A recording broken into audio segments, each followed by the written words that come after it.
Fresh off the holidays, the first 4 weeks of the year is the time when many couples split. January is considered divorce month by a lot of experts.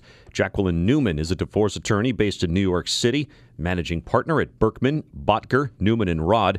Why do marriages collapse at the start of the year? Jacqueline, explain. January is a big time that people just don't want to do another year of this. So they are calling their divorce lawyers, and they are ready to kind of pull the plug. I think a lot of people stick it out during the holidays, but then come January, they're just ready to be done. Wow. And how do we know that? Why? I guess, is there evidence that shows January is the month for divorces? Well, I can tell you specifically in our firm, I know we get a ton of phone calls during that, but I know that also there's been research done.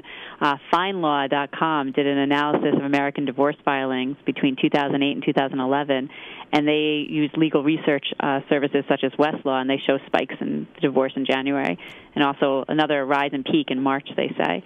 They say there's more searches done for divorce and family law and child custody. It jumps, they say, from 50% from December to January. We're speaking with Jacqueline Newman, family law attorney at the firm of Berkman, Bottger, Newman and Rod in New York City, and we're talking about how January is divorce month. So the reasons typically, what do we say generally? Money issues, communication issues? What are the reasons most people are filing?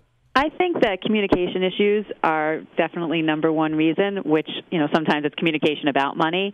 But, I think it all comes down to how people can communicate. My big thing that I say to clients often is, it's really a question of how well you fight. Everyone can get along well, but when you're actually fighting, it's a question of how well you can fight and if you can recover. Does it pain you to see some of these couples come in here? Like, do you ever say to a couple or somebody who's filing, do you give an opportunity to do one more thing? Like, say, hey, before you do anything else, try this. Like, do you do that, or you just take the case as it comes in? I absolutely do that. One of the first things that I ask of a potential client is I say, are you sure you want to get divorced? And if they hesitate even slightly, my advice is usually go to a marriage counselor, try something else. It's a tough process, and you don't want to go down that road unless you're sure you're not turning back. So I absolutely tell people, definitely give it one last shot. Be sure that this is what you want to do before you start the process. I wasn't expecting that answer, I must admit. Thanks, Jacqueline. Jacqueline Newman, divorce attorney from New York.